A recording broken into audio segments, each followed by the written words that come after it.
the factors that are really governing the rural development. But then when it comes to rural banking, the concept is entirely different. What is the meaning of credit? Credit does not mean just borrowing. Trying to understand farmer and farming alone. Some kind of collateral is required and vast property. That is, if you start seeing that rural banking. Now, this is a very, very interesting topic. Why? Because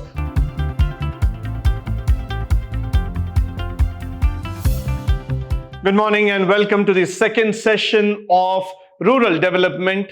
And this is a very, very interesting session. Why? Because we are going to see about the factors that are really governing the rural development, especially from the credit and from the financial system. So quickly moving forward, the topics that we are going to see today are the credit and rural marketing. That is about the marketing in rural India altogether, and rural banking. Entirely a different concept and a very, very interesting concept altogether for us to understand. Why? Because we would have heard about banking in different areas and different lines like investment banking, corporate banking, insurance-based, or probably merchant banking and all those big names. But then when it comes to rural banking, the concept is entirely different. And similarly, when we talk about the credit agencies that have been governing them, they are also quite different altogether. So let's have a quick look into all these concepts and try to understand how rural development is going to work for our country. Moving forward.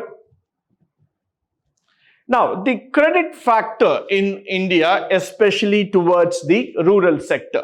What is the meaning of credit? Credit does not mean just borrowing, but credit means that lending of money for growth. So the growth of rural economy depends primarily on the infusion of capital. So that's why I say the word infusion of capital is highly needed in terms of developing the rural India. And this has to happen time to time. This cannot happen something like a one-time investment and then you forget it.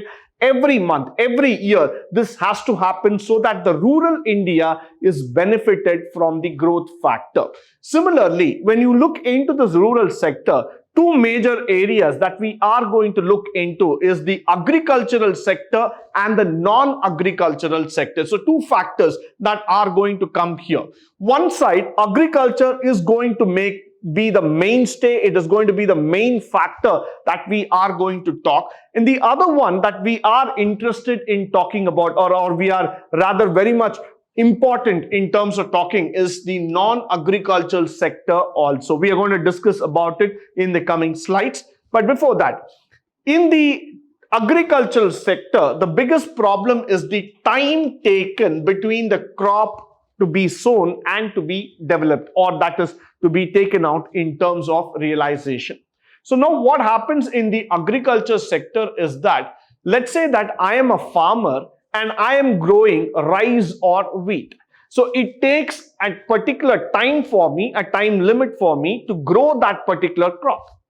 Now within that time limit, if the bank is going to come back and ask me the interest for the loan that I have borrowed, I don't have an answer to them. The reason is that the money taken from the bank is being invested into the land. So unless and until the farmer is able to realize the output from the crop, he will not be able to pay back to the bank. So now what happens is that intermediately the farmer will require money time to time from the banks, which can help him in growing the agriculture, in growing that particular crop. Unfortunately, in India, what happens is that the banking system starts putting a pressure on the farmers because they have to recover their loans. The farmer is not able to repay back the loans. The farmer gets himself into a tight corner position, and unfortunately, this leads into a suicidal attempt altogether. That is the reason why India has always been struggling in terms of making the ends meet for the farmer.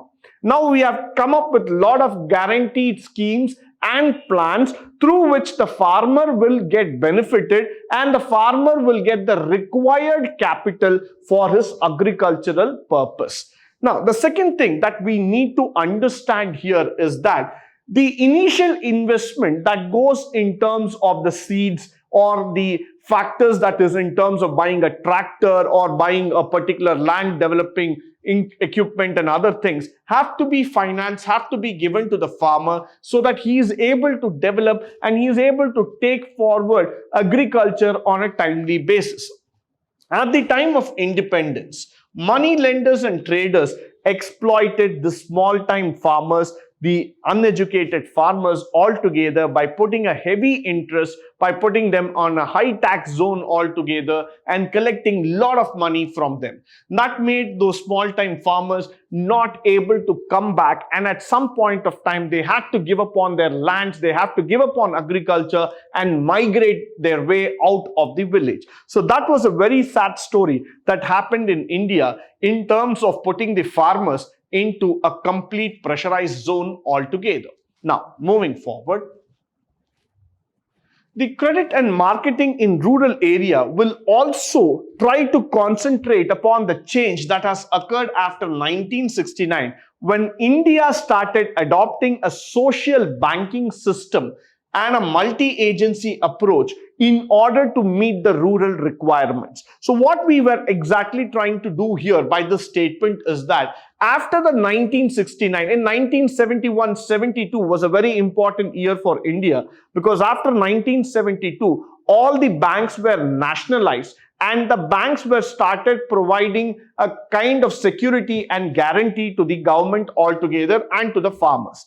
So what did India do is that we developed a bank called as the National Bank of Agriculture and Rural Development. In a short form, it is known as NABARD, and this was set up in the year 1982.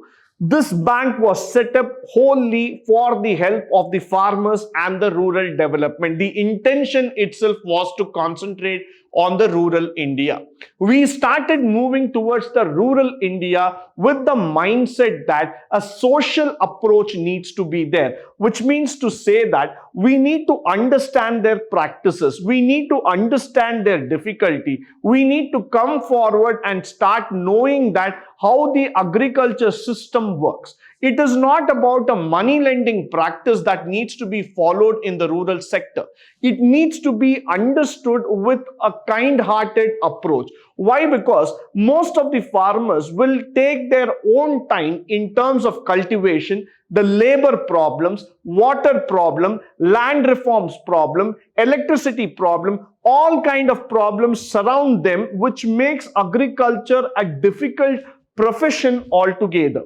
So on that factor, if we are just going to pressurize the farmer by giving him money, it will become all the more difficult for the farmer to come out and do the crop production. So it is very, very important for India that we start going on a social approach, on a self-help group methodology, try to promote more cooperation among the farmers, understand their problems, and then start getting into a money lending function altogether. That is the reason when NABARD came up in 1982, our intention was that let that be a specialized agency trying to understand farmer and farming alone. We didn't want NABARD to be like any other commercialized bank, like how you look into a State Bank of India or a HDFC or an ICICI or any other private banks altogether, because we wanted NABARD to focus on a particular sector called as the rural development, address the issues of rural development, and then start growing altogether. So that's why we bought in rural banking as a specialized instrument altogether. Now, moving forward, the institutional structure that we are going to talk about in rural banking today consists of a set of multiple agencies. We have a regional rural banks, RRBs, which are there, cooperatives, and the developmental banks altogether. Now, you could have seen there are a lot of cooperative banks, state-owned banks, or probably those private cooperative organizations which have been created for the development of the rural sector. Now, what are their objectives? Their objectives are to see that the farmer is able to get a timely financial assistance. It might be a small amount or it might be a considerably a larger amount, but the amount is available to the farmer at the easiest level possible. No big documentations or no complex issues to be involved in terms of giving him the loan, but making him understand that we are with you in terms of development, giving him the guarantee that at any point of time, any financial requirement is needed, we are there to back you up. So that is where RRBs and the multi-nodal agencies have developed helped India to go forward. Similarly, the major aim of designing this multi-agency system is to dispense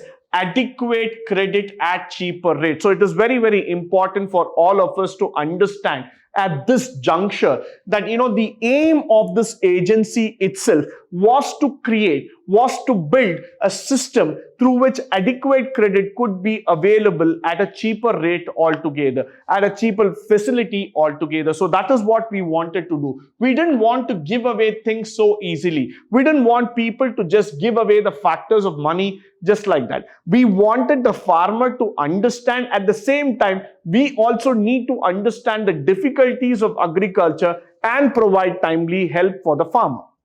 We also created something called as the self-help groups. This is a very, very important concept for you to understand. Why? Because self-help groups are those groups which are being created within the village, within that particular sector, who are primarily responsible for filling up the gap in terms of the financial reforms, in terms of the financial requirements altogether. Now, this mechanism actually integrates the farmer, makes them get the feeling that they are one among them, so that any point of time, money can be lent, money can be taken forward, it can be taken at a very, very small interest, and growth can happen altogether. So in that way, in that angle, I would always say that the concept of self-help group is definitely a very big boon to the farmers who have been helping to enhance the mechanism of financial assistance in terms of rural banking and the credit facilities. Now, moving forward. Now, when you look at the credit marketing in the rural area, the other thing that we also need to see here is that some kind of collateral is required, and vast property, that is, if you start seeing that in the households of the poor rural people, are not being able to automatically get converted. Why? Because most of them do not have the proper documentation. Most of them do not have the lands under their control. So the SHG, that is the self-help group, promote thrift in small proportions by giving them a minimum option, and there is a minimum contribution that is being done by each member. Now, let's say that you are a part of a self-help group. So what you would do is that every month you will contribute a minimum amount to that particular cooperative organization or the agency in which you are linked. Now, that money will be collected under a particular name, under a particular factors altogether. It will be kept as a repository, as a treasury factor, so that from that, the pooled money can be used to help the needy members, repayable in terms of small values at a very, very low and reasonable interest rates altogether.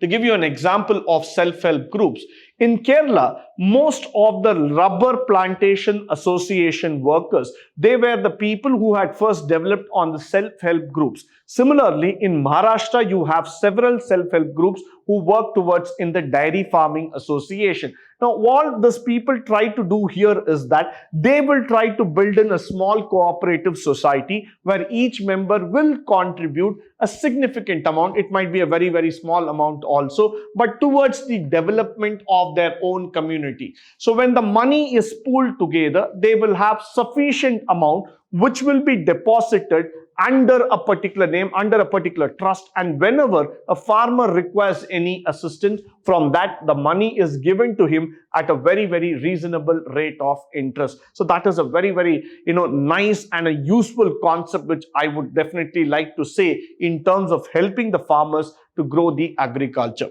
By the end of March 2003, we had 7 lakh SHG. But now if you look at the data, it has gone even more than that. We have gone about 10 times more than that, if I want to say that, because by the end of March 2003, that's roughly about 12 to 13 years from the time when we started moving towards the LPG factor.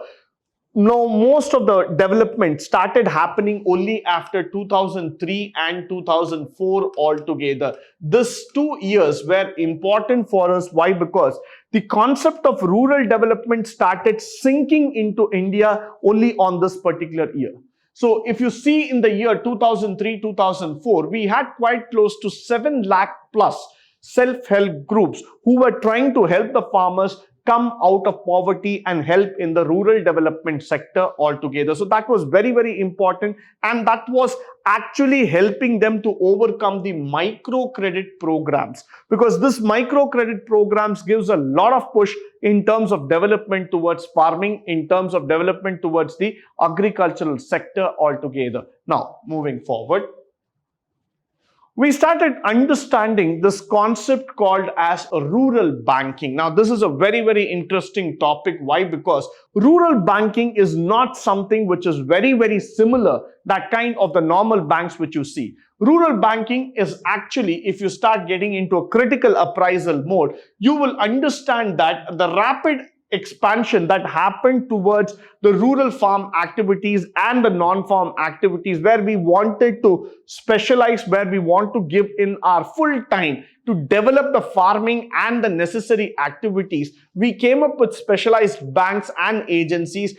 that could help them in meeting their needs. And they were not really profit-oriented centers. They were rather a non-profit oriented centers trying to help the farmers meet them with their production needs. Now, because of famines, because of natural calamities and disasters which has been happening in our country for so many years, even right now as we are talking about, we would know about the floods that happened in Bihar, in Assam, in several parts of our country, which actually put the farmers and many people's life in jeopardy. That is one of the reasons why we always need a backup where the people can come back from all this kind of natural disaster, again provide them some security to go back to farming and start into the production sector altogether. So we are definitely at any point of time giving a lot of importance in terms of the rural banking sector. Now, many times, because of these disasters also, what was happening is that certain parts of the country did not have much affinity towards rural banking. They did not have much knowledge or idea that was happening. So somewhere down the lane, they just left out. They were not having much of abundant resources altogether. This was largely because of the chronic underperformance of formal credit institution and high incidence of overdue installment of the farmer, because certain zones in India are prone to consecutive kinds of diseases or famines or any kinds of attacks, because of which farmers are not able to produce and the credit system goes for a toss. Knowing that factor, the other banks or the private institutions were not really interested in setting up banks in that particular area. So there are still certain regions or zones in India which do not have the facility or which do not have the factors in terms of growth and development. So moving forward, with the possible exception, what we're going to talk about here, of some commercial banks coming together, other formal institutions have failed to develop a culture of deposit mobilization. That is definitely leading to the worry in terms of growth. Why? Because most of the formal banks actually did not find a way or did not find a method of recovering money from them or asking the farmer to open up a fixed deposits in their bank. The reason was very, very simple. Most of our farmers are poor people. They don't even have money to live their daily livelihood. So they don't have money to open a deposit and create further life or further banking for themselves. So what happened here is that most of the banks started feeling that what is the point in opening a branch here and trying to go behind a farmer who's not even able to pay his dues. So loan recovery or creating a banking system itself failed in many parts of India.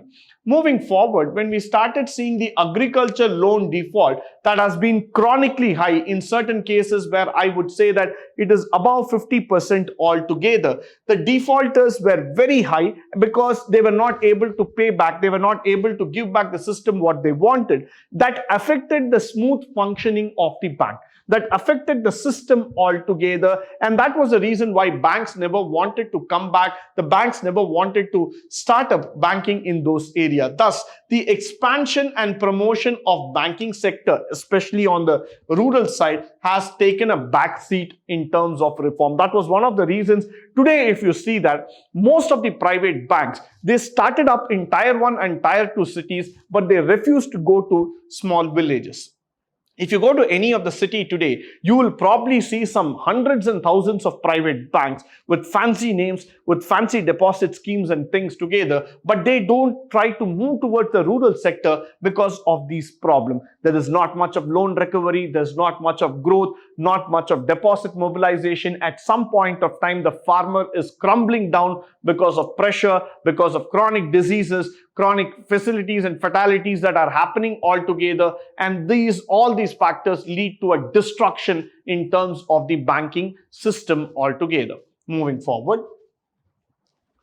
to improve the situation, what did the banks exactly do is that they need to change their approach from just being lenders to that of building relationship with the borrowers.